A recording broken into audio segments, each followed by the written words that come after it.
Hey guys, welcome to the show. Thank you for tuning in for Deepwater Legends. Today, we have a captain that's a friend of mine. He's from Last Cast Charleston, out of Charleston, South Carolina, a 47 Viking. This is Captain Chase. Welcome to the show, Captain Chase. Thank you for coming in and talking to us about all things offshore fishing in South Carolina. Hey guys, thanks for having me. No problem. Hey, We how are were you? uh we were trying to get the best captain in the world on the show, but he's temporarily locked up right now. So Yeah, we'll go for the second. I don't think he's be fishing for a hire for a while. So I think it's fair to say you probably yell at kids a lot less often than he does. literally never. But yeah, that was wild. So I've had some considerable time fishing with you and Lance offshore in the last couple years, and you guys are absolutely killing it out here. You guys are really paving a name for yourselves in the Charleston, South Carolina area. Kind of give us some insight into it. First off, a little bit about your background, how you got into it, and we'll go from there. Yeah, man, pretty wild story, and definitely not the normal upbringing that the kids have around here. I'm born and raised Wild Rose, Wisconsin. I was active duty Army in Colorado for 10 years. As I was getting out, I met Amanda, and she got orders out here. She's active duty Air Force. She got stationed out in Charleston, South Carolina. And at first, I was like, "Man, I'm going to the South. This is gonna suck." but yeah, so we started scuba diving on a boat club boat out here, and doing a lot of bottom fishing near shore, some of the artificial reefs. And we caught my wife specifically caught a mahi on accident, and from that moment forward, I went full throttle with trying to target pelagics, and that was in 2016, 17. So it's fair to say you do a lot more offshore fishing than you did when you were back in Wisconsin. Yeah, yeah. There's no ice fishing out here, which is all right. Yeah, I could do without the ice fishing. I traded it for much warmer winters and I was like, happy people for it. people dog on it, but it's a good time. So tell us a little bit about your charter. Where do you guys sail out of? What do you go for? How often are you going? Are you doing 300 days a year? Yeah, so Lance and I met probably around the same time I first met you, uh, late 2019. I was taking, don't tell anybody, I already got in trouble for it, so it's okay. I was taking a boat club boat out to the ledge, and you have like a 30-mile restriction on the Freedom Boat Club. And I would just delete my waypoints and stuff so they never knew. But I started taking a boat club boat out to the ledge, starting catching some tuna, starting to catch some mahis, kind of figuring it out a little bit. And I made a Facebook post years ago. I'm like, hey, I don't want anybody's numbers like these Wahoo though, or they're eluding me. And Lance, he hit me up. He's like, buy one of those Nomad DTXs and go to this ledge specifically, and don't come back until you catch a Wahoo. Had a really good day, caught a Wahoo and some more tunas. And then he's like, come fishing with me sometime on his, he's got a 280 at Sea Fox as well. And yeah, from then forward, I was pretty much fishing in Lance's Sea Fox, and then meeting some more people like Mike Abel, fishing with him and other people, and just kind of building my inventory of knowledge of how to target pelagics. And yeah, pretty much 2 3 years into fishing with 2 years fishing with the Lance and the Sea Fox, I was kind of giving him a hard time, telling him like, you buy a bigger boat and I'll start running trips off it. Like we're pretty getting pretty dialed in. And we went to Orlando. That's where iCast was in a couple years ago. We went down to Orlando at iCast because Lance sells a bunch of cool fishing stuff. And we went and got lunch at Ponce Inlet, one of the marinas over there, and he pointed at this boat, the 47 Viking, used to be called Horsing Around. He pointed at it. He's like, "What do you think about that boat?" I'm like, "That thing's pretty bad. Like, let's go check it out sometime." He's like, "Well, I bought it, so you better figure out how to run this thing." Yeah, Lance is an awesome guy, and we're actually going to have him on the show to talk about a lot of his great gear and inventions that he does here in the upcoming weeks. I challenge anybody in the Southeast to get out to the ledge faster than Lance. And that 280 Sea Scout, oh man, like it doesn't matter what the conditions are, Lance makes an hour trip out Throttle down of Lance. Throttle it. down Lance. Oh yeah, like going into the trips, I just know my back's going to hurt for days afterwards. I was super. I introduced beanbags to Lance. Everybody used to be on that little bench seat in the back or sitting with him, and I asked him to bring a beanbag one time. He's like, "What's that thing for?" And from then forward, he never drove the boat anymore. He just wanted to sit in the beanbag. I don't blame him, and thank you for that. I have many hours on beanbags in his boat, and my back Beautiful thanks thing. you.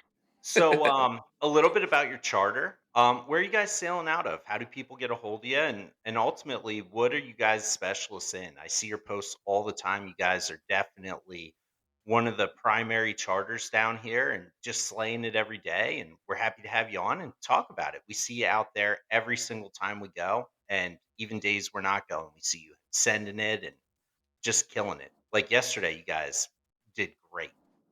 Thanks, man. Yeah, we're at Ripley Light Yacht Club, right across from California Dreamin'. Slip, I think it's A2. Yeah, we're Slip A2, and we're all over web like lastcastcharleston.com, Instagram. Lance loves the TikTok videos, so he does that one. I don't touch TikTok much, but all the live stories and stuff is normally me on Facebook. But yeah, we kicked off charters. I think officially April of 22 was our first like for hire under Last Cast Charleston. Um, and then since then, I think our first year we did like 40 trips, and where we kind of dominated the market, if you will, because nobody was really doing it. At least like advertising, they were doing it. Was walk on charters or open boat charters. It's a big Outer Banks thing, but down here nobody was really doing it. So I'd make a post like, "Hey, we're going offshore next Wednesday. Is looking good. We're going to target tuna, wahoo, or whatever," and people would pay by the seat, and that kind of helped me twofold because it was building our client base. But then you'd get six separate reviews for one trip, so like six different perspectives, and most of them became best friends, and a lot of them are my friends to date. We grab a beer at a local brewery probably once a month or so. And it also Um, just makes it so much affordable, especially when you're talking about charters on a significant size boat. It's a 47 Viking. You're talking 4 or 5 grand for a trip. And by being able to break it down into a seat, a lot of guys don't have six friends that want to go in on a charter. And it really just makes it affordable and available for a lot of these guys that are dying to get offshore. Maybe they're the only friend in their group that does this kind of fishing. And really allows them to get out there a lot more often. It's great that you guys are doing it, really hammering it down here. yes, sir. Yeah, we specifically focus on meat fish, the tuna, wahoo, mahi. We dabble into the bill fishing, the sailfish, the marlins.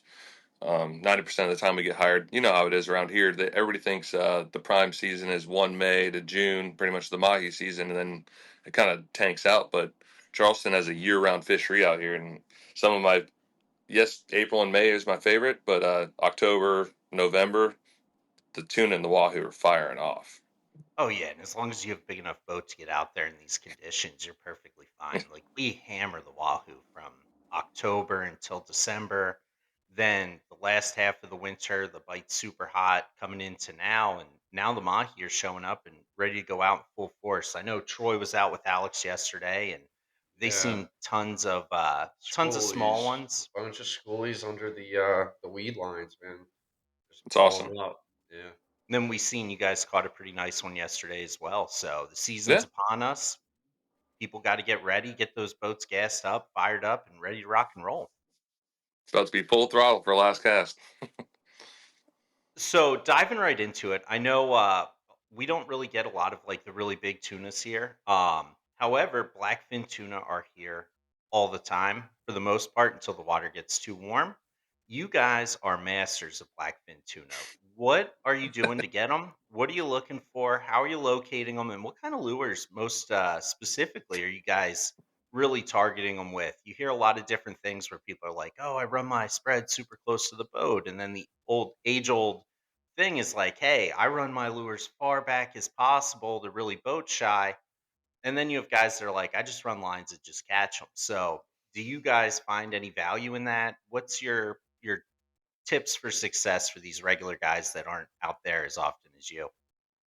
For sure. Yeah, like our prime, like I would say, if I wanted to, like if somebody wanted to target blackfin, like you said, it's a year round, but then during the warmer months or the warmer water, they spread way out. It's a yard sale out there wherever they're going to be. But October, November, all the way up until I would say June, they're pretty stacked up, pretty consolidated on the ledges. So I'd focus pretty heavy on the ledges. Sometimes inshore on the live bottom, like 130 feet or so. And the ledges we speak of out here, it's not like the 600 foot ones up north, but it's like 160, 180 foot. Like there's a underwater terrain feature that runs pretty much as far south as South Carolina goes and all the way up to to North Carolina. But the 160, 180 feet, focus on that. Obviously, some prettier, not like you don't need super blue Gulfstream water for targeting tuna. I actually like that blended blue with a little bit of green in it, but not crazy cold. And like we were talking about, when it's super hot, they kind of spread out everywhere, and you can find them out 400, 500, 600 feet in the summer. We do pretty good out in the depths in the summertime. But the spread, I'm one of those guys. If you can still see it, it's too close. Our our shotgun line, which is the center one way down the pipe, at minimum, and I'm not even exaggerating, at minimum, it's 400 feet back, and it gets bit all the time, and the customers hate me for it. But we're bringing back a box full of meat because of it. Oh um, yeah. And we were talking the other day, joking around about it, and that specifically where it's like, hey, you have that center shotgun line out, it doesn't get bit for a while. Let the thing out even further. And sometimes when Keep you it let it going. out and you're like, hey, this is out as far as it needs to go, let it out another 30 seconds. It can never be Yep. out far enough.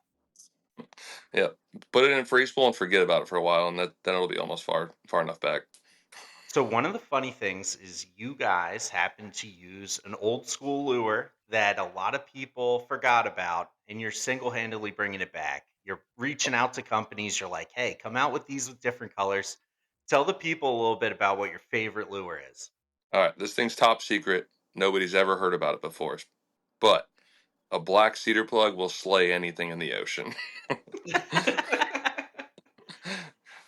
I heard Legit. they're actually talking about renaming it after you guys. You're buying The so many. last class. Yeah, last cast plug. But for real, the black one, all black, shiny black too. I don't know what it is about the shiny black, but the matte black didn't. We tried to put black spray paint over the wood cedar plug, and it kind of absorbs it, and it has like a matte finish to it. Doesn't really get bit, but the shiny one, and then as it gets chewed up more. It's kind of interesting.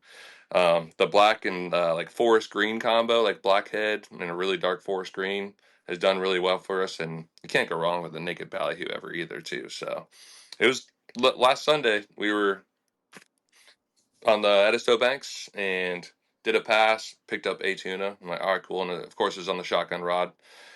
Did another pass, picked up another tuna on the black cedar plug. Did another pass, picked up another tuna. I'm like, all right, get rid of everything else in the longs and the shotgun except cedar plugs and black ones. And then the pass right after that, we got a triple header blackfin tuna. So there's some, I don't know what it is. I don't know what fish is out in the ocean that's all black and wobbles around, but they love it. So let me go out on a limb here and ask, what lure are you guys usually running on the shotgun rod? Black cedar plug. Get out on the shotgun. I like it. Yeah.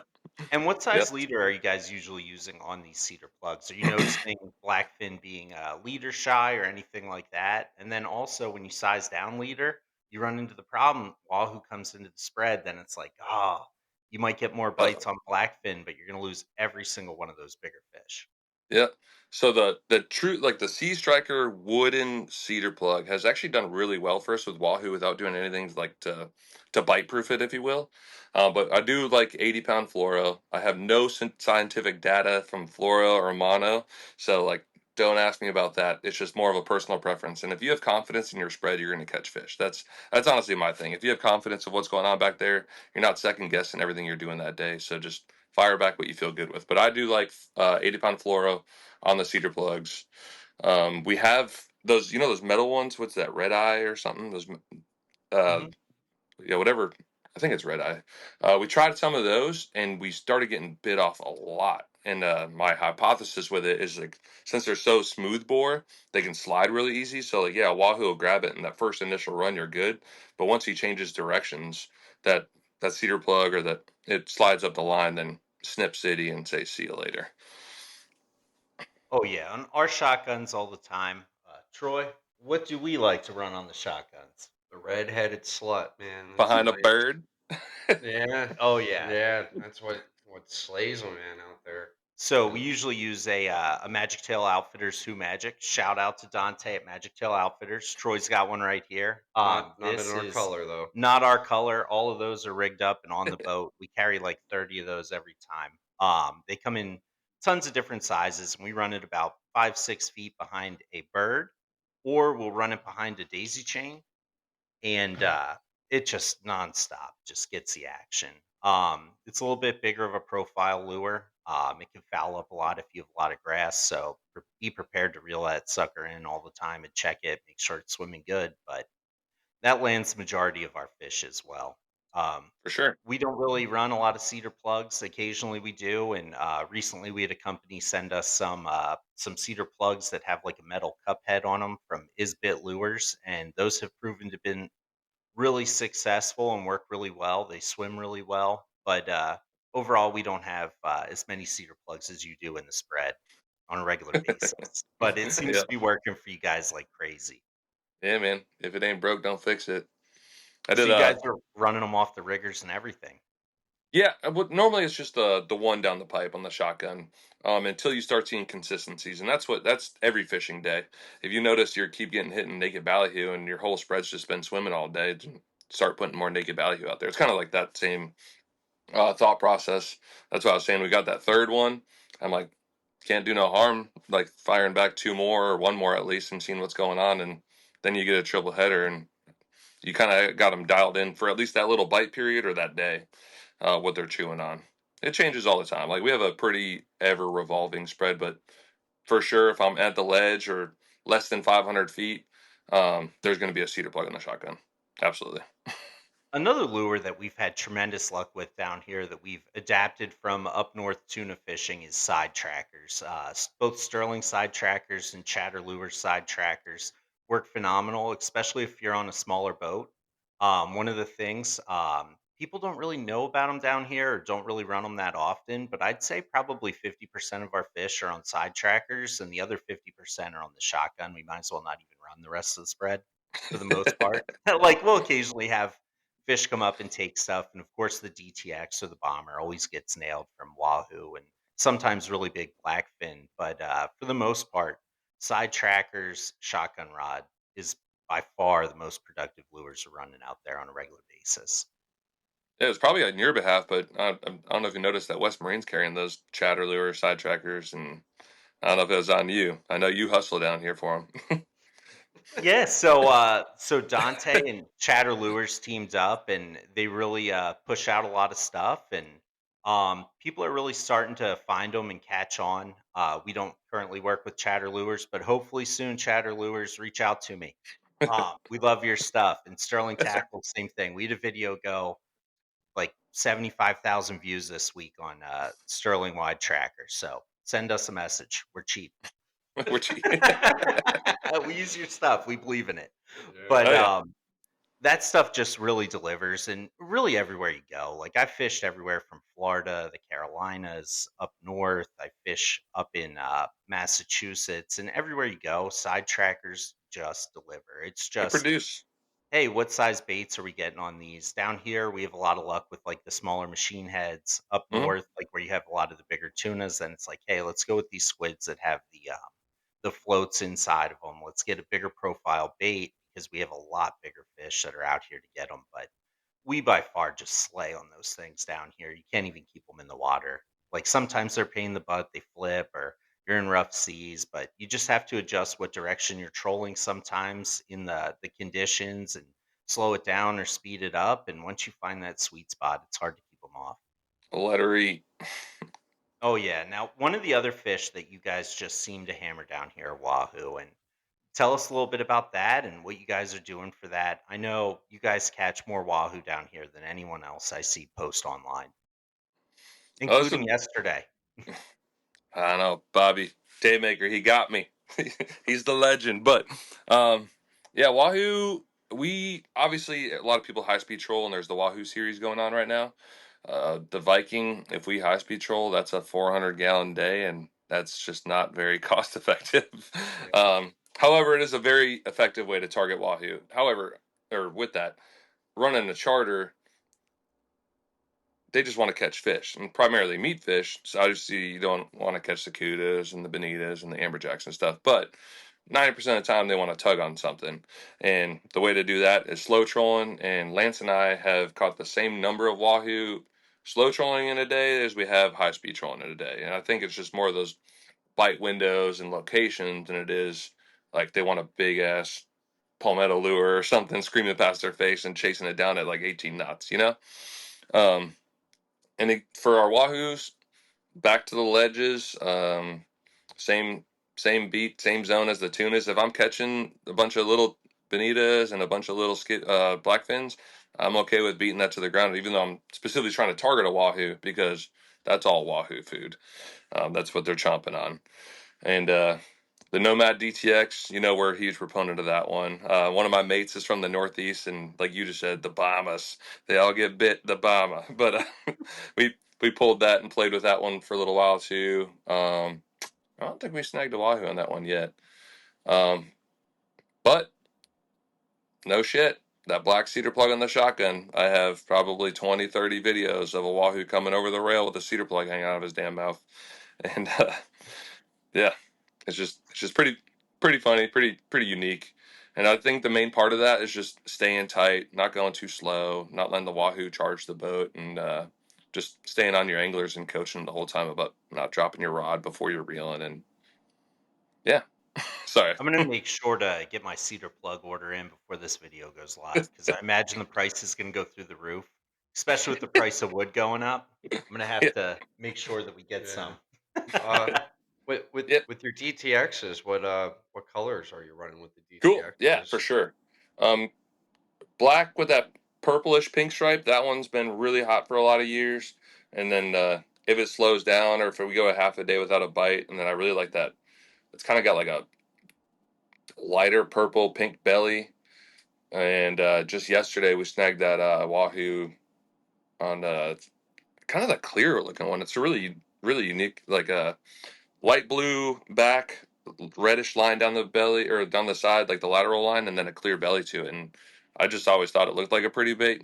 Baits catch more humans than they do fish, anyways. But Yeah, it was a yeah. pretty one, and we like to run them pretty tight to the boat. In the prop wash on Lance's Sea Fox at 288, if you got into a steep turn in pretty water, you could almost stare at that thing, and they got creamed off the back of the boat all the time. With the Viking, because of the prop wash being a lot more turbulent, if you will, we have to run it a little bit further back, but gets bit almost as much. And what size DTXs are you guys usually doing? Are you going right for the 220, the big Papa, or are you going a little bit smaller? We're big fans of the twos or the 220s. Honestly, whatever's on the shelf, they last for us a really long time. I know there was a bad batch out there, and some people have had some bad luck with them. Um, But the twos and 220s, and we like to have the smorgasbord of colors, but definitely a lot of blacks, a lot of pinks. Um, what was that? The bloody mullet one, like the red head, and like the silver body. That was another good one for a while. And we just rig it with 250 pound, 220 to 300 pound leader, whatever's honestly in our leader box easiest to grab, and maybe a 6 foot chunk section of it, and then direct to the snap swivel. And it's so close in the prop wash most of the time that I don't mind the blade, like the orange line being that close to the lure. And a wahoo doesn't care, especially when they're chasing baits at 18 knots that are pink and black and whatever else. I don't think that scares a wahoo too much. Tuna, yes. A wahoo, I don't think that matters. Very nice. I know one of the things that I picked up from you guys, I was out with you guys, we were doing some wahoo fishing, and I seen Lance and you are running them on mono instead of like the steel leader or cable. And I, not having a lot of wahoo up north, it's like, hey, I come down here. Okay, first things I go buy Nomad DTXs, bombers, steel cable on everything. Then I go out with you guys. I'm like, he's running 100-pound leader on these things and not breaking off. And after talking to Lance and like, hey, like, how many of these lures are you losing? Because at like $50 a pop, it's like this could really add up. He's like, I've never lost one yet. I just Yep. change it out every time I feel any kind of chafing on it. We switched over to that, and we seen our catch ratio go through the roof. Hmm. I actually wrote an article in the Big Game Journal about it, where fish are a lot less shy coming up to these. A hungry fish is always going to eat no matter what you have out there. But when you Yep. have fish and they're not cooperating as good as usual, that mono really gets them in and committed a lot better. And I guess because it's such a big profile bait that the teeth aren't really on the line, and just make sure to be proactive and change out that line every time you feel a nick in it, or if you think that you need to change it out, change it out. And we really seen our catch ratios go through the roof with that as well. Agreed. And I think with that, we rarely get a blackfin tuna flatline bite, but whenever we do, it's normally on the DTX, and I definitely think it's because of the mono on there versus the cable or the wire. And what kind of speed are you guys usually trolling out here when you guys are beating up the ledge? I'm generally chilling at 7.5 knots, which is right at 8.5 miles an hour for people that don't convert their graphs over. But honestly, for tuna and wahoo, like everybody high speeds for the wahoo, so there's not a too fast. But my thing is, as long as your spread's looking pretty, you can pick it up a little bit. As long as your sea witches aren't skipping all over the place or washing out your baits like every 15, 20 minutes. I don't mind being at the 9.5 mile an hour range every once in a while. And if as I'm not a huge zigzag over the structure guy. I kind of like run a pass, and as I'm going over it, and I see a nice stack up column of bait, tunas, bonitas, I'll put a red ball literally on my graph signifying a bait ball. I'll go past it, work like a couple miles on the ledge, and then when I come back up, and then I'll go from like inshore to offshore, offshore to inshore. And if I notice I'm getting bit in the churn, that generally means they're liking it slower and deeper into the water column. Then that'll change up my speed as well. Awesome advice. So running charters and being out there all the time, I'm sure you run into a variety of different people. Whether it's you have people that are really proficient at what they're doing, or you have people puking over the side. Do you have any funny stories or anything about having clients out there, or any tips for other guys that are getting into this? Honestly, like I haven't had any like egregious stories, nothing bad at all. Like my clients have been awesome, and I think a huge part of that is the whole walk-on thing because there's 6 different people, so they're all out there to have a good time, but they're also not out there to show their ass too. I think so. They're kind of like minding their p's and q's. Um, just for anybody trying to get into charter fishing, I say where Last Cast, Lance and I have had the best success is just being good humans, not being the guy down in Florida chewing ass to that kid for no, like there was a reason. I'm sure there's a reason, but just being a good human. I feel where we capitalize and get these repeat customers and repeat walk-ons is because from the minute we get on the boat, shake hands, show them where the fridge and everything's at, and I do our safety brief. From that moment forward, like they're my best friend. Like they come up the stairs in the bridge with me. I'll turn the second seat around. They can wash the spreads. I'm teaching the whole time I'm up there. When Lance switches over, he's teaching, having great conversation, and everybody's just out there to have a good time, catch some fish, and learn something new. Do you run into clients pretty often that are like, I'm running the show here, like I'm gonna put the own spread out, I'm going to be driving the boat and all kinds of stuff. You hear all kinds of horror stories out there, and like people I think that they pay for the the charter, they're the ones doing all the work. I am the captain now. Nah. Every once in a while they're like, hey, I fished this thing, 10, 15 years ago. It was really good. So they bring a lure or something. And uh, if it's rarely we do a bottom fishing trip, but if we do a bottom fishing trip, they want their own jig and rods and stuff. And they bring their whole arsenal. And I kind of just chuckle at it. Um, but no, every once in a while, everybody's got something to say, which is cool. Like, I don't know everything. You don't know everything. Y'all don't like, and I'll listen to something. I'm not automatically going to implement it, but I might put it into my arsenal, my little fanny pack of ideas. Um, yeah, nothing too crazy. And it's funny when people bring a lure because of a report they read, and a lot of the pretty good reports on offshore fishing Charleston are from me. So they're bringing cedar plugs and DTXs. I was like, let's go.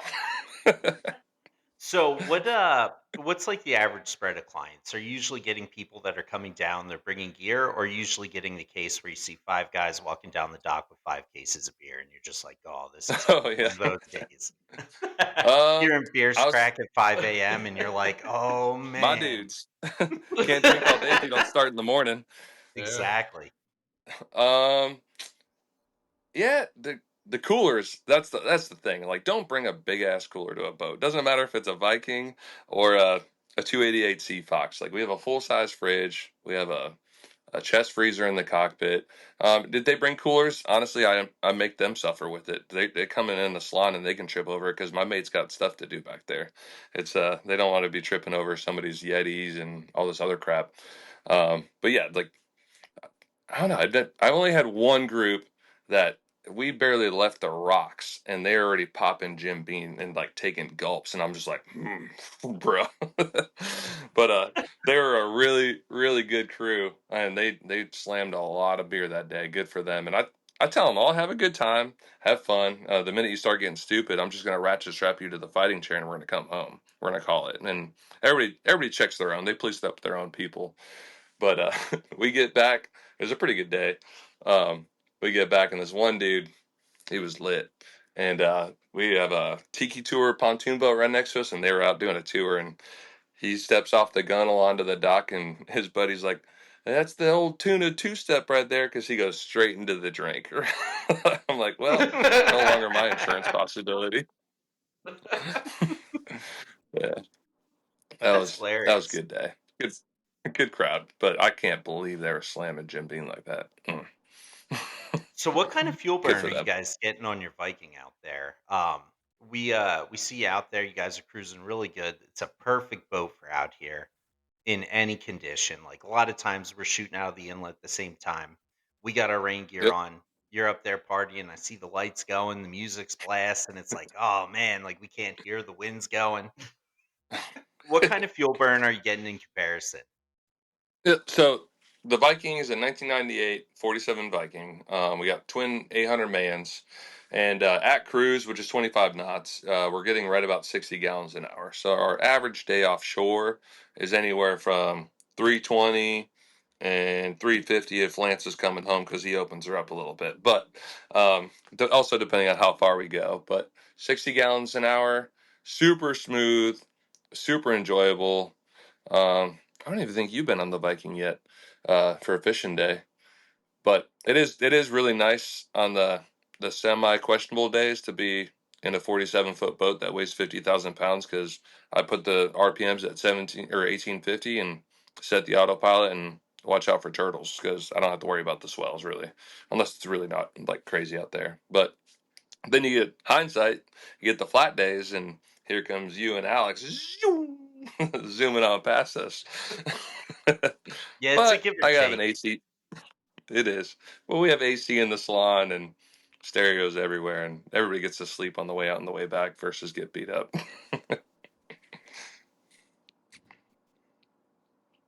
Luxurious, definitely. You broke up just for a second. Say again. Oh, I said that's luxurious, Oh yeah, compared to being out on center console boats. it's a game changer, and just the ability to pull a bigger spread. I don't want to say more effectively. Like at you and Alex and on Lance's Sea Fox, we're still slinging 8, 10 rods behind the boat with minimal tangles, but having 35-foot riggers and elevator bridge, I'm able to almost call the shots when it's mahi season. Just like yesterday, we came through next to a weed line, and I was able to look under it pretty good. I'm like, yeah, there's two of them in there. And I'm like, left side, just watch the left side real quick, and you see this cow come bulldozing out of it, just coming into the teaser. She fades back.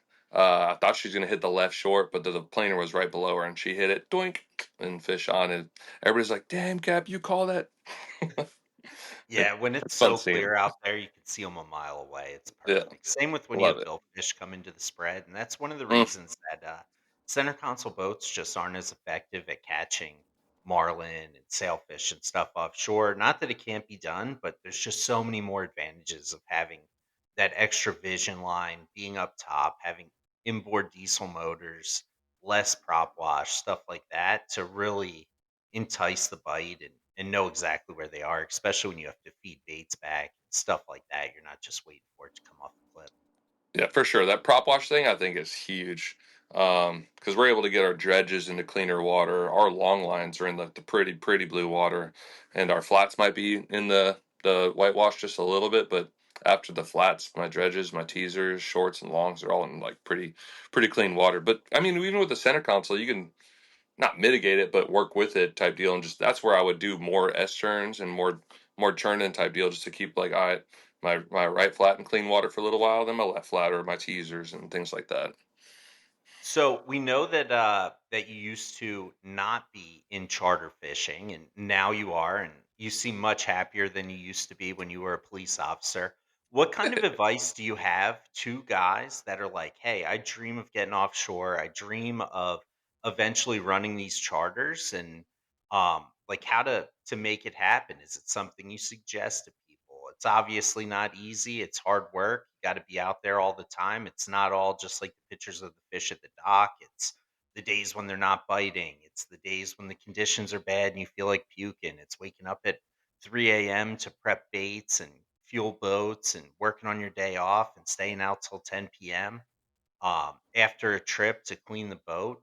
What kind of advice do you have for those guys that are really like, hey, I dream of switching careers, maybe switching areas? Maybe they're coming from middle America. They're like, I really want to make this happen. What's been critical to your success and taking care of business and getting it done?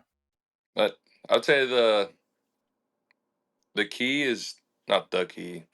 My biggest benefit is just being a good human and networking. It, I pretty confident there's not a person in Charleston that would say anything foul about me. They could say like I'm not from South Carolina, I'm not from the Low Country, and uh, haven't been here forever, so shouldn't be running charters. But that's nothing foul. Like I'm just be a good human. Networking. I'd go down the dock and just help people out whenever needed. They come in, throw them a dock line. And like I said, I wasn't raised into this and didn't have that name for myself. So just meeting people, shaking hands, showing them when we go out there, we capitalize. And my clients would never say anything bad about us, but capitalizing on those moments and controlling all the things you can control. You can't control the bite. If the bite sucks, the bite sucks. Um, but having that good relationship and good mates and Lance and I talking to the customers and having a good time. And if you can get a customer to come back after catching one bonita all day, like you did something right other than just fishing. Um, and they also know who you're and what you're capable of. But it's a grind. Anybody want to try to start it out and not being from an area, you're gonna put some hours in and learn a lot of stuff or you should learn a lot of stuff in a short amount of time. My one of my mates gave me a hard time for it, but I learned a lot of crap on YouTube. And then when I met Lance, and then he had a way, and then I fished with Mike Abel, and he had a way, and then I see you on the boat, and then you have a way, and just making all these. It's like information overload, but then seeing and implementing what's worked and uh, yeah, kind of going on a little ramble right there, but I learned a lot of crap on YouTube. I do the I'd be, same thing. Like I would be in my garage. I built a rod holder literally into my workbench, and I figured out the Bimini twist after about 1,000 yards of mono. I figured out spider hitches and all these cool knots and everything. Not cool, they're effective. They have their task and purpose, but I wasn't raised into it like a mate that's been fishing with a daymaker and taught from the legend. So I've been watching these videos trying to self teach, and so if I ever get thrown into a situation like, hey, can you jump in my pit one day, which has happened, I'm like, yeah, I got you, man, and I don't look like a turd. Oh yeah, networking has really been critical to my success as well. Anywhere that I go or people that I fish with, I just try to pick up something, and even if it's someone that like my main purpose of being there is to try to help them get better, sometimes you see stuff that you're like, oh, I never would have thought of this, or they may have um like a little piece of knowledge that maybe you didn't, and sometimes stuff just happens by accident. You're like, Yeah. holy smokes, like this is tremendous. And being able to just take different opinions and actions and spreads from different people and ways to rig stuff and really get out there and find a way to use it in your spread. One of these ways is like split nose ballyhoo. Yeah. So you have people that love them and people that hate them. Hmm. And I used to never do them. I used to just use like pin rigs and stuff like that, throw them out there. Then I go on a couple boats and they're running all split nose ballyhoos, even behind like Joe Shoots. And it's like you're getting twice the bites. Like these fish are running way better behind your spread. Like, okay, so now every single one of them is one of those. Yep. Yeah. You gotta adapt for sure. Like the fish bite something different every day and different techniques and stuff. But yeah, back to the charter grind. Like a 12-hour fishing day for the crew is not 12 hours. You're waking up at Never. 3:10. I always hit up the gas station. I got to get my watermelon Sour Patch Kids. And I grab 12 bags of ice from the or from the ice house. And now I'm at the boat at like 4:10 or so. The boat for us, we normally prep it all the day before, the ballyhoo and everything. So like the morning of, maybe we got to top off the water. Obviously double check the fluids of the engines, and then fire them up so they're not smoking, because they're old mechanical, so they're not smoking when the customers get here. And then do the safety brief, 2.5 hour ride out, fish all day, get sunburnt, get torched, come back, 2.5 hour ride in, clean the fish, mate's cleaning the boat, at least getting all the salt away, and actually scrubbing her down. Then the cockpit's pretty much cleaned up by the time we get home. That's kind of another benefit of the Viking. The cockpit's done, like all the rods and reels are stowed and stuff, but clean the fish, button up the boat. If we're going back to back, it's not as put everything away. So there's like Lance isn't coming down here with family with rods and bloopers and stuff hanging out all over the place. Um, and generally the customers want to get back, get their fish and be gone. So then the boys and I, we run over to Shim Creek, go get fuel. That's in 30 minutes there, 20 minutes at the pump, 30 minutes back. So we're pretty much leaving the Viking at like 8. Uh, yeah, on a good day, pretty much like 8 o'clock. Yeah, and that's just a fishing day. Those are the easy days, I think. They're long, but those are the easy ones. The prep days, like we just did spring cleaning because we did a whole charter season last year, and finding hooks here, there, like reorganizing the boat. She's an older boat, but she still shines pretty good. So every couple months, doing a good wax job on her. Obviously the 200-hour services, making sure everything's up to date, all safety stuff for the being Coast Guard compliant. So when you get boarded, you're good to go, and you don't look like a turd again in front of your customers. Like, oh, you're missing this and that and the third. Like, no, we're good. Um, and then the networking, like you see me on Facebook all the time. Everybody's like, hey, looking for a charter, and boom, I try to blast them. I make it personal. Like, hey, what are you trying to target first? And if they're like, oh, I just want to catch red drum, I'm like, all right, cool, I got some guys for you, and kick them over to that. And then if they're like, oh, we want to go offshore, then I'll message them privately, and hey, this is our program, this is what we do, this is what we cost. And they're like, that's a little much, or we want to go offshore but we want to bottom fish. Like, cool, I got a guy for that. And having that network is huge, because the more you start kicking charters over to somebody else, it's going to come back like 100%. And if it doesn't, that's a guy you eventually don't kick charters over to. you know Oh yeah, for sure. And I think what's funny is it never fails. We have one of the best tackle shops in the area, Hatterell's. I don't think I have been there yet and not ran into you. I swear, like at one point, I thought you worked there also. Like I could see a video of you like offshore that day. I'm like, oh, I got to go down and get ballyhoo. You're already in there. Yeah, that is a really good tackle shop. Uh, the boys that run it now, like their dad started it up, and it's a family. When I got out here and I was trying to catch a damn trout, and I'm like, I'm a Wisconsin, Colorado dude that knows how to ice fish. Like, teach me about this popping cork thing. And they're like, all right, cool. Here's a little combo. Like they talk to. Doesn't matter if you're going to go in there and spend $20 or outfit a brand new Viking. Like, they're going to talk to you like a human and treat you the exact same. And their gear selection is just out of this world for a local tackle Yeah, shop. It absolutely. stinks because we don't have tons of tackle shops here, but what doesn't stink is Hatterell's has 2 locations and They they have have it all. everything at both. Like Yeah, anything that you could need from swordfish baits all the way down to teasers and lures and bottom fishing, inshore fishing, clothing. They have it all. Like they put Bass Pro to shame. they do, and they're good people. Yeah. Yeah, You're and not just every My big thing is like yes, of course support local, but if they just treat you like a human and not like a paycheck, then we're gonna be good. You know? and it also helps that your picture's blasted all over the side of their building. That's a pretty good picture. Yeah, I was on Mike's boat. He's got a 32 regulator. He went 3 for 3 last year on Blue Marlin the same day we were out there. Like, oh my lordy, he crushed it. But I pitched my first Blue Marlin off his boat, and that's not why I got that damn picture. But I think they were just trying to outfit the boat or outfit the shop with some new product up front. And I mean, I'm not a bad looking dude, so It's a pretty damn good picture, man. Magazine worthy. yeah, yeah. Looks like your thousandth marlin. Yeah. You look like a pro. Yeah, that was a good day. That's So what so kind of much fun. fish do you like to target the most out here? Is there anything that you're like, you get a charter and they're like, we want to target what you do the very best at, that you're just like, I know exactly where we're going, what we're doing. I mean, meat fishing. I don't want to say it's the easy way, but mahi are. I love mahi. Mahi are awesome. They're pretty. They jump. They eat great, and everybody gets fired up when you catch a mahi. I wasn't with Mike, but Mike, when they went 3 for 3 on blue marlins, the customers like, so we're gonna catch something that we can eat today, and I'm like, what? But I love targeting mahi.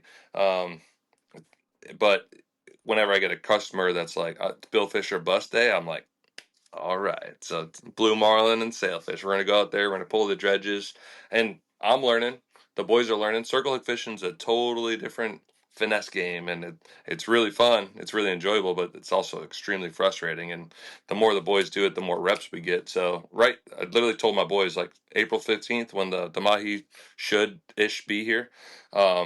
Are going to start pulling some circle hooks on the longs just to get the reps because just behind the mahi or the marlin, and then we have a whole summer of sailfish season. So get your reps in, practice with that, get all the backlashes out of the way early in the season, and just go start tearing them up. But if I had to pick a fish forever, it'd be a mahi for sure.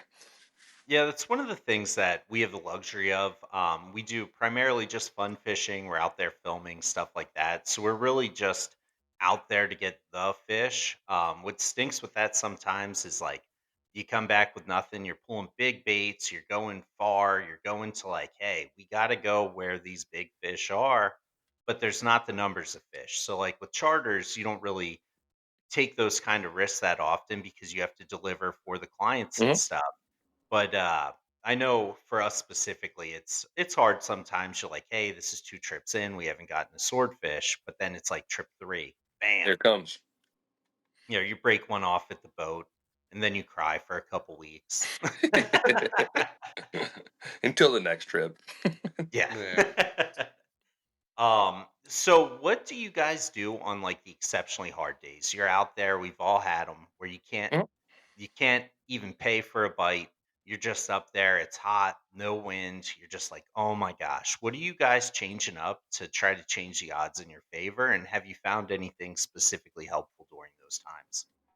Um, Before I make a huge change, I'll ask the customers. Like, I normally know ahead of time, like, what's your end state? Like, go out for a really cool boat ride and catch some cool stuff, or if it's like we want to fill the freezer, like it's got to be filled. Like, I'm spending all this money, like we're bringing something home to show for it. So if it's like a no crap, like they want to bring food home and it's like 11 and we've been grinding, then we'll switch the gears and take them bottom fishing if they want to.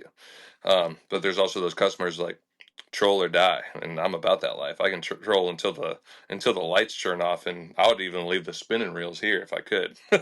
But um, yeah. So if it's a group that wants to troll for sure, and I like another cool thing about the network system and having good people on your side is like I can text a buddy that like I can text you on your inReach if you're at Georgetown Hole. You're like, yo, we're slaying them today, and I'm all the way down at Edisto Banks. Like I'm not going to make that move all the way. What is that like? 50 miles from Edisto Banks to Georgetown. It's far, but I'll try to find a better. I'm like, all right, cool. What's your water temperature? What's your clarity looking like? Try to find a similar piece of water, at least closer up to you. I could make that move, but with that move becomes more fuel. So here comes a 400 gallon day starts creeping. So and then when it comes to the spread, if we've been trolling. You remember like early last season when the Mahis were like super lazy? It was right after like the first push, and then it was like I want to say the first week or two of May. I was watching Mahis come barrel into the spread and look at us and then fade out, which makes you think obviously you're not pulling what they want.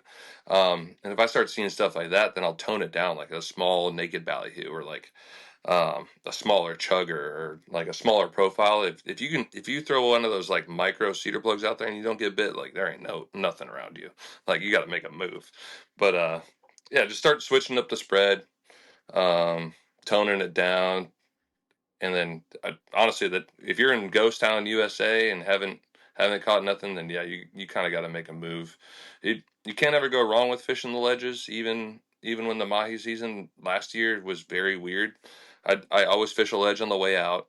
Hopefully snag up a tuna or a wahoo, if not a few, like fill the box almost. And if it's that good, I ain't leaving. I'm just gonna beat that place to the ground. But then I'm like, all right, cool, let's go out deeper. So I'll troll out to Memorial or wherever the next temp breaks at that we find on our sea surface shots. And if it's dead, come back to the ledge and then fill the box again. You're like, well, I shouldn't have ever left the damn place. I know when the fish are lazy, one of the things that is really helpful for us, and probably not as doable for you guys, is we usually try to take out some live bait and just have some like number 4 ringed owner gorilla hooks and just toss it out there because yeah, they may not commit to a ballyhoo, but every single time they're taking a green bag, they're Oh gonna yeah. snatch something like that. Same with the Ronzis with the tails, cast some of those out towards the weed lines. Um, Last year I was out on a trip with No Limits and Dante was out there, and I personally witnessed Dante outfish the trolling spread with a popper off the bow. Like as we were trolling, he was casting a popper out, outfish the trolling spread every time. It was such a pain in the ass though, because his line would like come zip up past the boat. Yeah. And then as soon as he'd hook into like yellowfin tuna, it's like, okay, well, get all these lines in Yeah. now. Clear the spread. Oh, in like an hour and a half, this guy got 3 of them on a popper, and it was like as we were trolling, it was like, this is Yeah. insane. We didn't even That's get a awesome. sniff on any of the other lines. That is And awesome. honestly, it just makes it to where now I got a popper rigged up and we're casting it out all the time. Yeah, for sure. Yeah, mahi season, just like you said, like if you come up to a weed line and you see the school down there, like yeah, we don't have a live well on this boat, but obviously we our old ballyhoo, we'll just say we'll dice them up, throw them in a bag, and throw them in the freezer. So then the next day, boop, there's your chunk bait. You get into a weed line, you see them down there, they're just not hitting that trolling bite. Then yeah, start chunking to them, little bucktails with a like a gulp or something on there. I don't get too fancy with it. Like mahis, when they want to chew, they'll eat the damn hook off the back of your boat. Literally pulling baits off your riggers when you're fighting another one. So much fun. Oh yeah. Yeah, we lost a monster mahi like a season and a half ago. Biggest one I've ever seen in person. Heartbreak. Actually, it was on one of these Heartbreak. straight Heart down the middle, and we heartbreak. just seen it jump. It had to be a 50 or 60 pounder, Hmm. and it just got so much leverage on the daisy chain, just threw it, and it was like, oh, such a killer, man. Those are the worst. Those are the Yeah, worst. the ones that keep you up at night when you lose a big one. Yeah. That's another Now, like every fisherman, like the night before, like if you're serious about it, you're staring at the sea surface temperatures. You're looking at all the reports. You're staring at the chlorophyll. You're like, all right, cool. This water was down here like 2 days ago. And then you go to sleep, but you're not asleep. You're just like, well, if I go out there and that weed line's not there, that break's not there, then this is gonna be my next move. Like, you don't sleep if you like this stuff, there ain't no sleeping.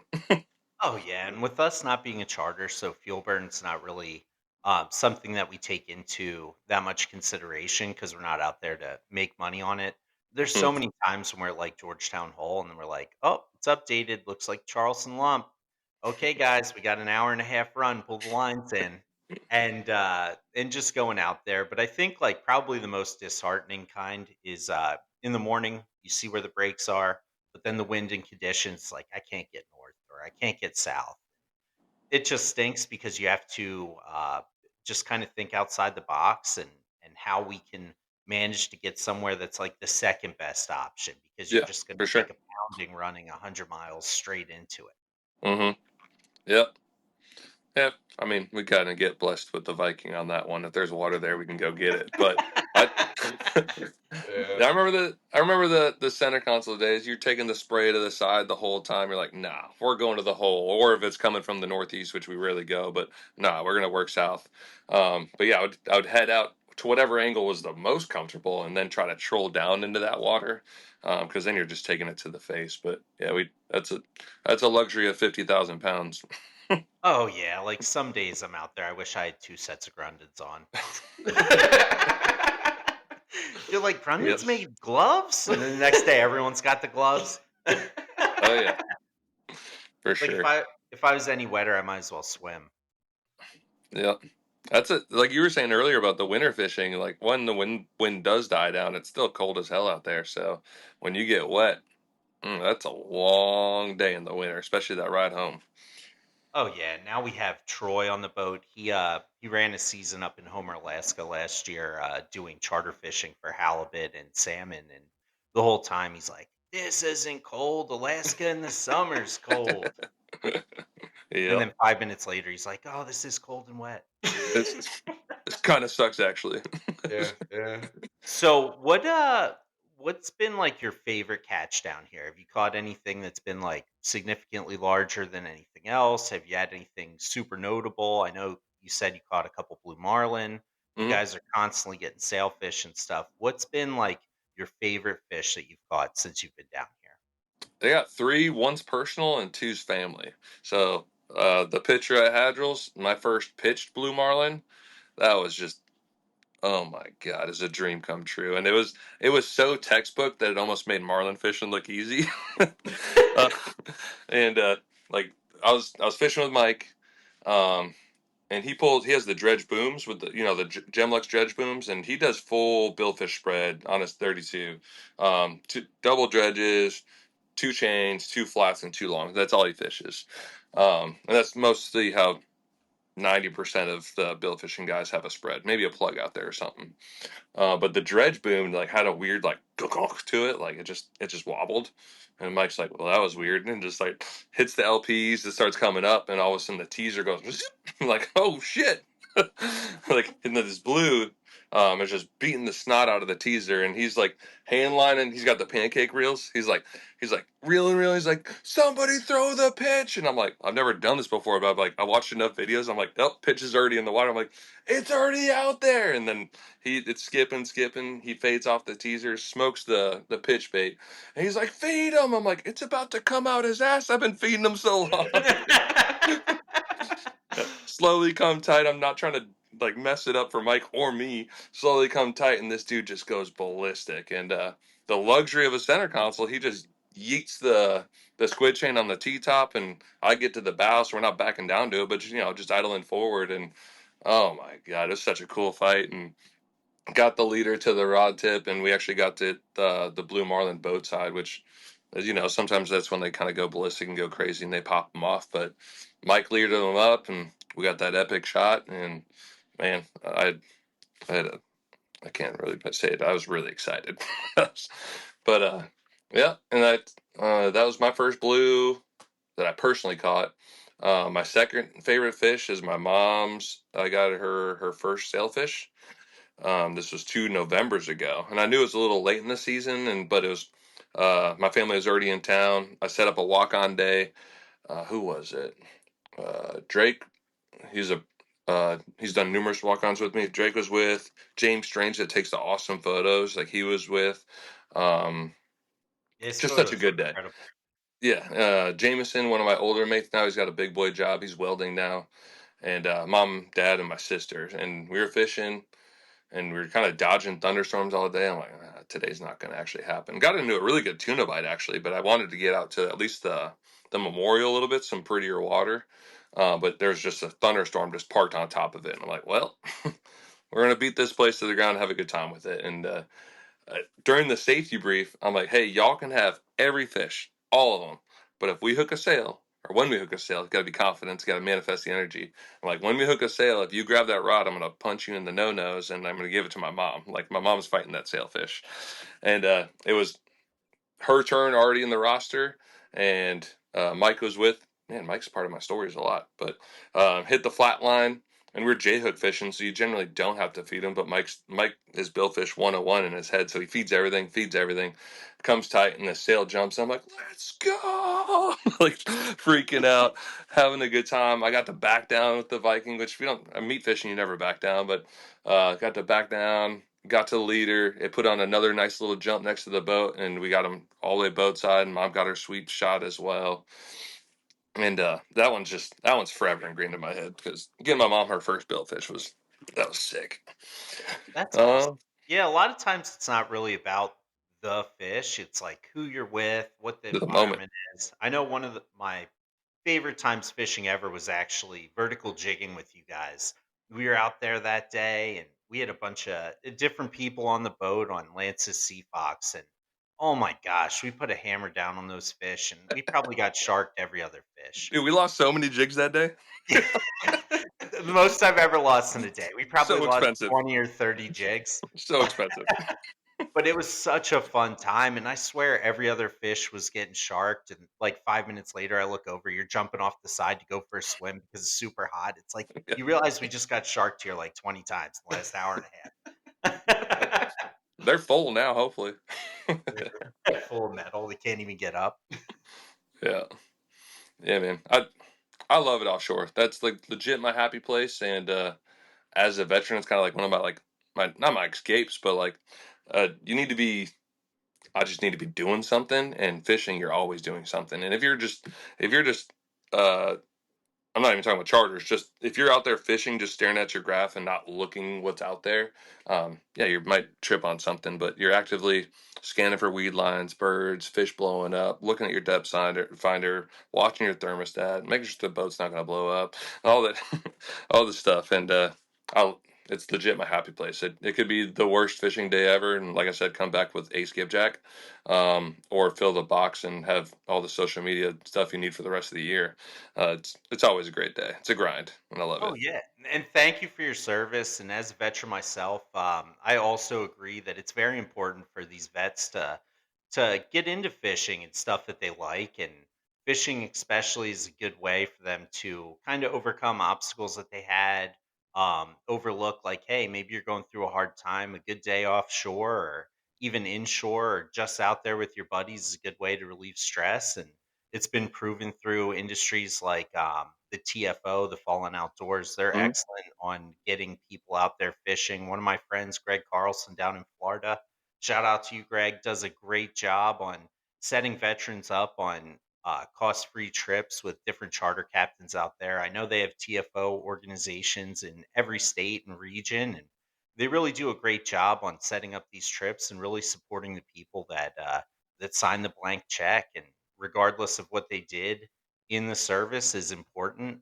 Now you have some guys that really had a hard time in the military, and it's especially important for those guys to really find these 100%. avenues of support and get out there. And with like-minded guys like you, where veterans can come out, go on your trips, have a guy that's an Army Ranger, and be able to really relate to you, and also get out there with a good crew of good guys like you and Lance are some of the best guys in the industry. You're approachable, nice, and good at fishing, so it's a triple threat. And I highly recommend to everyone that is in the area, or if you're traveling to the area, reach out to these guys. Now, unfortunately, I know you will be moving here shortly, or you're heading out to the Midwest. Your wife just got restationed out there, so you'll be doing a lot of cornfield Womp trolling womp. for freshwater stuff. But Yeah. from what it sounds like, you're going to still be traveling out here to run some trips and stuff. How is that something that people can still book with you? Are they able to reach out and be like, "Hey, we want to book this trip. When can we get you to fly out here to run these Hey, man. trips?" 'Cause you are an Um, awesome guy. I love fishing with you. I'm sure everyone else that's looking for a great time out there and to catch a bunch of fish would love it as well. yeah, if I could replug another veteran organization, it's local here. It's Hook, Line, and Heroes. We just did our fourth trip with them yesterday, and I first met Mr. Allen years ago when my buddy was going through a really hard time, going through divorce. You see that a lot in the military. You see it a lot everywhere, but it's just, obviously when it's your friends from Afghanistan, it seems to hit you home too because you knew their wife and their family too. But I was just literally looking up like something for veterans to do near Charleston, and it was like Folly Warrior Surf. They do that surf camp out there. I'm like, nah, he wouldn't like that. But then I saw Mr. Allen's Hook, Line, and Heroes. I made an application for him, and since we deployed together, Allen let me go inshore fishing with them as well. And his big thing is like when you're hooked up or when you're casting, like you're not thinking about any of the BS that you went through or any of the crap that's going on in your life right at that moment, especially when you hooked up. And like it didn't hit so hard home until yesterday. I had three of my buddies from Afghanistan, my first deployment, and that deployment sucked. And a lot of the guys that came yesterday, like they had a tough break getting out and alcohol and substance abuse and stuff, and they've cleaned up, and I'm super stoked for them. But my buddy Huggy yesterday, he went through a really tough time, but he was hooked up to tuna, a stud one on the shotgun, and he's already been reeling in fish all day. He's like, man, he's like, I saw Hey Fire Barbecue through that one. He's like, can I get in the chair? Because normally I'm like, the chair's for Marlins for me, but I'm like, yeah, man, get in the chair. But that dude was sweating, almost crying. You know how it is. They're double fisting the reel, like,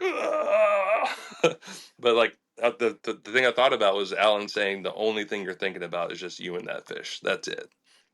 So anyhow, slight plug with Alan. He's such a beautiful soul. I'm not sure if y'all met, but you really do need to meet sometime. But Yeah, definitely shoot me a message and connect us after this. We'd love to have him on the yeah, show and talk about what he's doing and help get his message out there. and He's he's an been on extreme. so many charter boats out here too. Another good resource. He takes guys up like the Outer Banks, Charleston. He fishes with Four Sons quite a bit.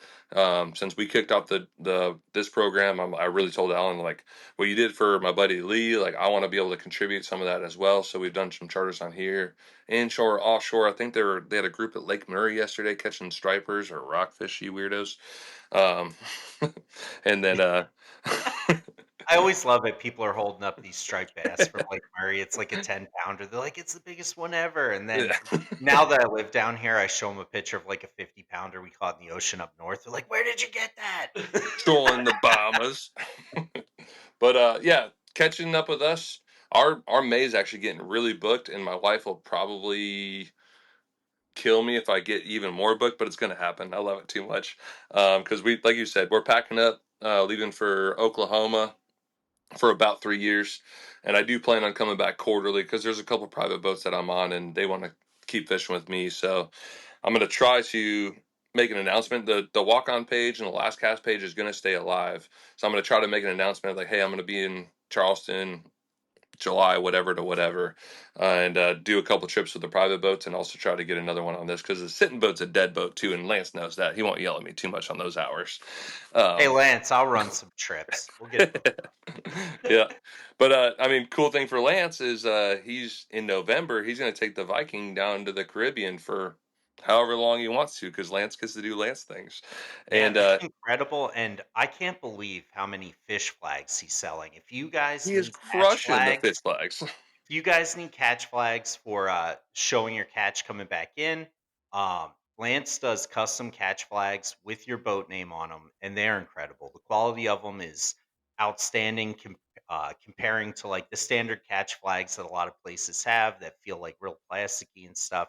These are really high quality. They look really nice. Just don't leave them up overnight in Ocean City. It'll get nailed to I got my. the dock. I didn't tell you I got my first nailing to the dock this last year. Really? Poor Chase, yeah. You And we find the had a plan. culprit? I let no, I have a pretty good idea, but it's all a good game or good. It's all a good play. But yeah, obviously I think we released a sail that day and buttoned up the boat, let it hang overnight, and Lance was supposed to be here in the morning, and he was. So but he spaced it. He could care less about a sailfish. But he left, and then I came. He's like, "Hey, I forgot to take your flag down." I'm like, "Oh no!" And I like drove here as fast as I could. I'm like, "Oh no, somebody took it down." And I looked below, right at the right on the dock, and that thing was screwed in. I'm like, "No, they got me." Oh yeah, you had to retire that one. Yeah, Yeah, I know that- you guys are constantly came up with a really good idea. When people are catching their first fish, you guys pull the flags down, sign them for the people, date them, give them to the people. Now, are you guys also following through with making people jump into the water when they catch their first billfish? most of the time, yeah. The last few have been older individuals, and I don't want to force them into the water and or have that legal obligation. I mean, Ripley's a nice marina, so if the kid whoever wants to jump in, they can jump in. But I also give them the option too, if like you want to jump in offshore, because I'll go to a place that doesn't have bottom fishing numbers, and there shouldn't be a shark, so you should be fine. Yeah. But yeah, Yeah. we do a couple little things like you said. We signed the flag form, and that's a really cool. Mike did it for me, and so it's not our idea, but kind of just passing that down. But my mom, she has hers at her office, and then a picture with her next to her sailfish, right, like pretty much attached to it, and it's a really cool talking piece, and it's a piece you're gonna have forever too. That's But awesome things that also you I got a bottle of rum. It's Frigate Reserve, not like no association, but I thought it tasted really good, and it's got the frigate on there, so it's cool. So like everybody gets a swig of the frigate reserve after their billfish offshore, and we have a good time with it. Like, yeah, keep Oh it yeah. memorable. And now I'm just going to mention it. I know you guys use a lot of Fathom lures. You're a connoisseur of fine fishing lures. And when I was on the boat the other day, I seen some really badass ones. Feel free to plug them if you want. Those Oh, guys are great. I They're so am. fun too. I am a Fathom fanboy through and through, and it's not because they hooked me up or whatever, but like again, it's another company that I'd never felt like a number. Once I find those companies, I kind of stick with them no matter what. If I'm just a paycheck to them, then I don't care about you. I'll pull a cedar plug then. But Fathom has some really great products, and this goes back to when I was fishing on the 24 cobia. Um, Micro spread, like using outrouters, using the side trackers. But then I'd have those like Fathom bird chains and the Fathom squid chains, and they're smaller than the Sterling or the Chowder lures one. So that was a little bit more enticing for me using fishing with a freaking spinning rod, like a 10K, trolling that thing with a bird chain behind it like an idiot. But yeah, started with them, and then just because I wanted to show my catch, and since day one of catching a mahi, I've always wrote a fishing report, and that comes through to today. Even as a charter captain, and I know I upset people about writing such good reports, but 98% of the dudes that are on there are weekend warriors or guys that only get out once a month. So if I can help them catch 1, 2, 5, 20 more fish, then high fives. Like, That's cool. Like, Yeah. exactly why you we do smack. this. That's Yeah. exactly why we do this whole thing is because like a lot of people aren't as fortunate to be out offshore as much as us. And like Hmm. I didn't learn to do this thing alone. I had a lot of great guys that I fished with over the years, put thousands and thousands of hours in, and really had a lot of impact on me coming from Pennsylvania, just like Troy. We didn't have the option to like saltwater fish as often as we wanted, just on vacations and stuff like that. And having guys getting into this, the sport's incredibly expensive. There's so much to learn, and by having people kind of guide them in a way that's like, hey, now I can be at least a little less deterred because I can Hmm. go out there and have a fighting chance. Because sometimes you Yeah. see like people that get bad information. That's the worst. That's what makes me madder than anything is when I Yep. see someone online telling something that's completely not true. Yeah. Or you see like a kid fishing in a pond with a bobber and like a rubber worm. And it's like, hey, like, let me give you a little Let bit me of help you insight out. here Yeah. on Just help something them that's out. going to do it. And it's a huge ocean. Fish swim. They're everywhere. And there's They're plenty for gone. everyone. And I love like giving advice to someone, whether it's someone I never met on the internet or someone that I seen at the dock, and I was like, "Hey, like this is generally where we're going. This is what we're using. This is how fast we're going." And then later on, you hear them look you up, and they're like, "Oh my god, like thank you so much. I Like got my this first really." mahi or whatever. Yeah. Yeah, It's yeah, it's Yeah. exactly. it, Like we have it's just people like that that reach out from everywhere, and it's absolutely excellent. It's almost a better feeling than going out and like catching a fish myself when you have someone that like never caught a wahoo, and all of a sudden they're like, "I read your article in Big Game Journal, and I went and used that technique, and I came back with 3 of them. Like, thank you so much." Or I yeah. watched your video and learned this from it. And now we slammed, or you gave a good fishing report and I went to that area and got it. And it's an excellent feeling and to be able to support the community because usually it falls into one of two sides. You either have the super toxic kind of fishermen that have been doing it their whole lives and they don't want to help anybody no matter what. And then you have people that are out there and they're like, look, like I don't mind giving you the insight to it. Like I may not Yeah. give you like my go-to reef number, Yeah. or I may not tell you like, hey, this is how I win the White Marlin Open, Yeah. but they'll tell you like, "Hey, this is how you're gonna improve what you're currently doing." Yeah. When it comes to bottom fishing numbers, those are gold mines. So good luck. But Huh. So um, where'd you guys catch that tilefish the other that's when you get the response in the water. Yeah. That's like you said. They have tails. They're gone. Like they're coming in waves, and they're like they might park it for a little bit into a certain ledge or a certain area, but like you said, trying to get them to point and shoot. If I had to troll 3 lures forever or 3 baits forever, it'd probably be a cedar plug, a naked ballyhoo, and a DTX. You troll those 3 things off there, like you're gonna catch fish, like absolutely.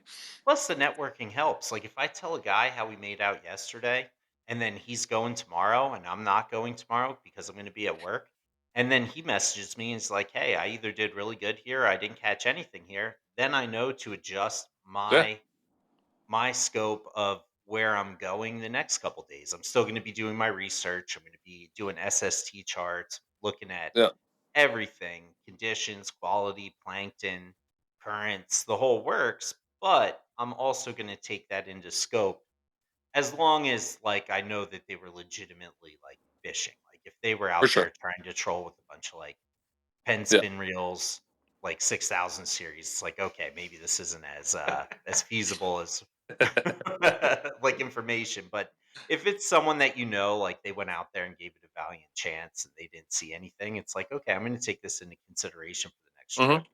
Yeah, and I promise everybody, the big boats, like the private boats, they talk just as much as all the little boats do. So like everybody, it is a network. Like you can't go out there. You can chase the water, but if you're the only guy not talking to nobody, and it's not going to be as effective. Everybody talks. Everybody talks. That's just what I was getting at with it. It's kind of cool. It's harder in the winter. I don't want to say harder, but it's kind of cool being one of the few charter boats that run 24/7 out here, like all year round. Yeah, And because the whole network of big guys usually head South America, at least out of yeah, Ripley's, and those yeah. big ones are down there chasing billfish for the year, but then they come back this time of year and are getting ready to run. And they'll hit me up like, "Hey, you've been out here all winter. What have you been seeing?" I'm like, "Hey, I got you. I got some Oh, yeah, get some goodies." same with us out there. You guys are our first call. Every time we hook up, we're calling you. Every time we hear you say something, it's like, okay, what'd they say? Where are they at? Yeah. What's going on? And people get close, and I also say to anybody, don't just chase a sporty because it's a sporty. Sometimes I'm lost as hell too, but like if people in the same area, like I'll reach out to them and be like, hey, have you seen anything over there? No, like cool, come on over here because the water's warm, and I'll call people in. Like we're all out there for the same objective: catch some fish, have a good day, and come on back. Now, with that same thing, if you see someone hooked up to something big, stay out of the way. Go away, go Yeah. away. Wait we for the were release. uh, we were chunking yellowfin tuna up in New Jersey, and we hooked up, and we had a boat that pulled up less than 5 feet from our transom while we were three fish hooked up, and it was just like, "What are you doing, man? Like, come in after the fish are in the boat. Like, you Yeah. literally, I could have jumped onto his boat. If I was that guy from Florida, I would have been I on was him." just gonna say, story's starting to sound really similar right now. We were hooked up though. Totally different story. We're not Yeah, claiming to yeah, be the best. yeah. We're not out there 300 days a year. Mm-hmm. Yep. Trolling etiquette. Everybody's if you see everybody on the weed line going one direction, don't be that one clown going against them. If you don't be that bully too. If you do hook up, like generally you peel off, kind of let everybody keep moving. Don't just park it or just put everybody's drag on lock and just keep moving. Just A let lot of everybody. times, if we see tons and tons of people just beating down a spot, we'll go a quarter mile outside of them because they're pushing the fish away too. Like fish Yep. don't want to see 10 spreads going past them every 5 minutes. Yep. Ah, DTX. Ah, a cedar plug. Well, now everyone's just cedar plugs, dude. Adderall's gonna be sold out. Yeah. It was funny last year because pink was hot in the spring for us. My pink teaser was getting beat up. Pink chuggers. I love the soft chugger heads too. It's not. I don't only pull cedar plugs, but early season you don't know what the mahis are keyed up on. So you got blacks, you got reds, you got purples, you got pinks, and we started finding out the pink was like that was it. That's all they wanted. So damn near everything in the spread was pink. And then I wrote a I wrote a post about the pink chugger head and put like 15 mahis with pink sugar heads hanging out of their mouth. Hadrils was literally sold out like 2 days later. And Chase from Hadrils was like, can you not? I'm like, well, that's actually good for you guys. But he's like, well, now I don't have pink chugger heads for me. We kill it on pink down here as well. Pink's good. Yeah. And same with blue and white. Blue and Blue. white is Gold. really delivering Yeah. down here. I know a lot up north is dark purple, lots of greens. Up here, we get some bites on dark purple. We get some bites on greens, squid color stuff, but pink and light blue is by far and glow. Like you get Yep. side trackers and glow, man. You can't keep them in the water. My favorite side tracker when I was pulling them on the Sea Fox was the what is it, zucchini, like green and brown. That was a cool one, but I changed the stinger bait to a completely different. That was just like a rainbow color, and that was kind of a gold mine for a while. That was pretty cool. That's the standard we do on every single like spreader bar or wide trackers, different Hmm. colors stinger. I don't know if Yeah, it's just something that's like, hey, I think they would like it more. I'm not a biologist or anything, yeah, but it exactly. seems to It work it's and once having it works. like I said earlier, it's just having the confidence in your spread. Like if you think your spread, like you don't even know what the hell you're doing out there, but you're like the spread's looking pretty, just keep running with it until you actually get a change of pace. Like they're hitting on all pink or something. The Fathom, like for me and the Fathom stuff, like I have confidence in it, and they're great people, great company, and I just pull the crap out of Fathom. There was one day Lance jumped on the boat. He's like, because I forget which company he uses a lot. The Florida guy with like the silver head and the it's like another Islander, but not that company. He's like, "Where'd all these go?" I'm like, "Sorry, Lance." Like, I just started pulling all my crap. But if you're in the zone, like you're gonna get bit. Like you said, a hungry fish is gonna eat, and then just having your confidence for your social media photos with the chugger head hanging out of his mouth, and you get a little extra thumbs up about it. Oh yeah, for sure. Now what size ballyhoos are you guys usually going for? Are you using the small ones? Are you using the big ones, mediums, selects? You lo- I personally have a lot of luck on mediums and smalls Mhm. around here. I Yep. know a lot of guys are like selects or nothing, Yep. but I find it hard to justify like a $30 pack of four ballyhoo for For some mahi. mahi. Yeah. Agreed. Yeah, you can't go wrong with the mediums. I do like the smalls too, especially on my longs. If I am fishing, like targeting tunas, I like a naked ballyhoo way out there. Just like you said, I don't do the split bill or haven't, but I know that would be effective on the longs too on a small ballyhoo with those tunas that are being kind of finicky. And like you said, tone down the fluoro to like 60 pound, and then just remind your mate that they can't put as much heat on them when it comes to the end game. That's really all it is, just that communication. But yeah, I think last year we went through 4 cases of mediums and 2 cases of smalls, but I bumped up the small case a little bit because a lot of people use them for dink baits for sales as well. So I'm trying to, like I said earlier in the season, when the mahis are like hopefully beating us to the ground, they're getting some good reps in circle hook fishing. Awesome. And now, do you guys have any dates available coming up anytime soon that that you want to plug? I know there's a lot of guys that are itching, especially seeing your post yesterday. You guys slammed them. Yeah. Fish are here. You're still getting wahoo. You're getting mahi. You're getting tuna. Like now is the time.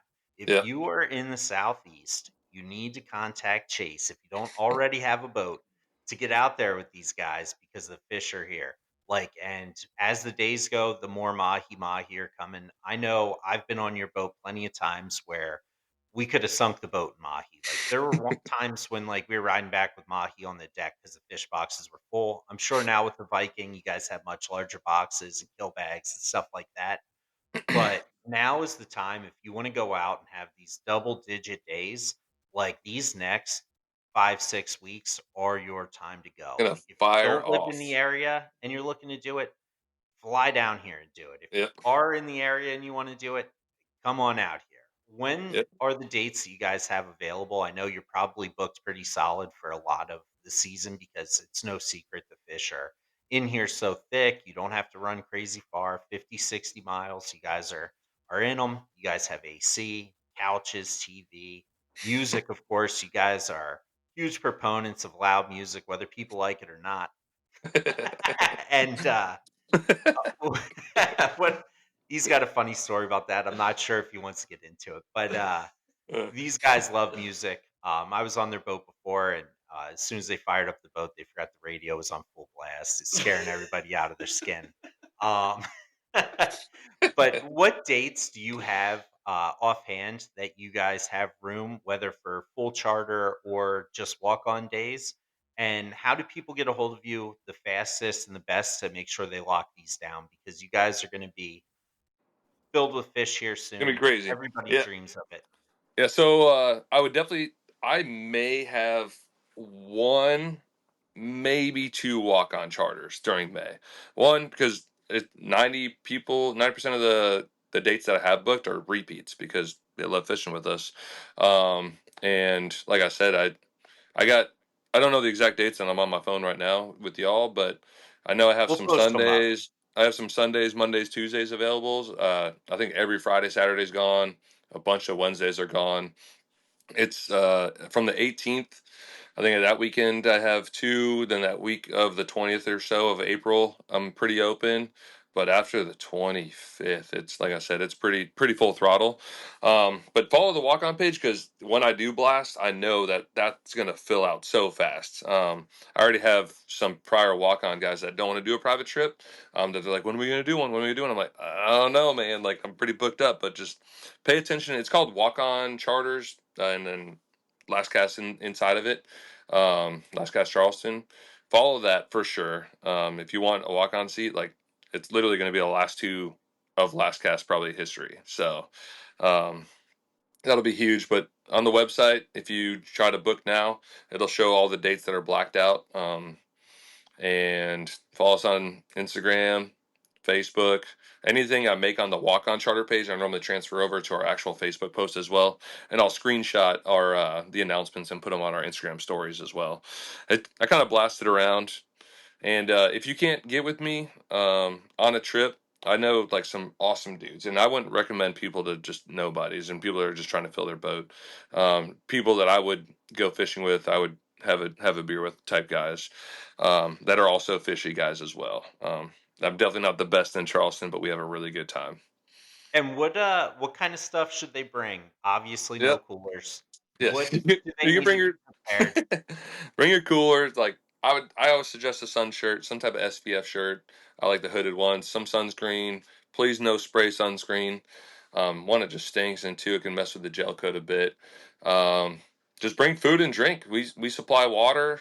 We got pillows. We got blankets if it gets too cold because the AC is rolling in here. Um, and yeah, bring your beer. Have a good time. Please no bottles. I know that Jim Boone crew. I even told them, but is what it is. Um, yeah, please no bottles, just because if you smash it in barefoot, I honestly suggest shoes, not sandals. You're gonna do what you want to do. I get it. But Wahoo have teeth. Mahi flip it around and beat the snot out of everybody. I mean, we have a really good track record for safety and no injuries and stuff, which I pride myself in. And yeah, just bring a good attitude. Sometimes it's slow, and we're gonna have fun dragging baits and cranking music, like you said. And leave that shitty gear at home. Stellas are better. If you Yeah, got Lee. Stellas or you got something like that, bring it. If it's not, like, they got you. Yeah, Yeah. yeah, we have a really good equipment. We fish. I don't want to. They're not Talicas and Stellas. However, for what we do, we got the Tyranoses on some star rods. Some guys actually making us some custom rods right now, which I'm pretty excited about. You got to see them the other day, Nate. Yeah, Um, Chuck is a great guy. What's the name of his rod company? I'd have to look it up. Like it's either CI Customs or CL Customs. Sorry, guys. Sorry, Chuck. You can post it later. But really cool dude. He's a tugboat guy, and he's like, "Hey, I see you guys tearing them up, and I would like to get my rods out there. So can I?" They're lending and not like giving us a set, but he's lending us a set for the rest of the season, and hopefully we don't snap them, or if we do, we find the weak point and he rebuilds something cooler.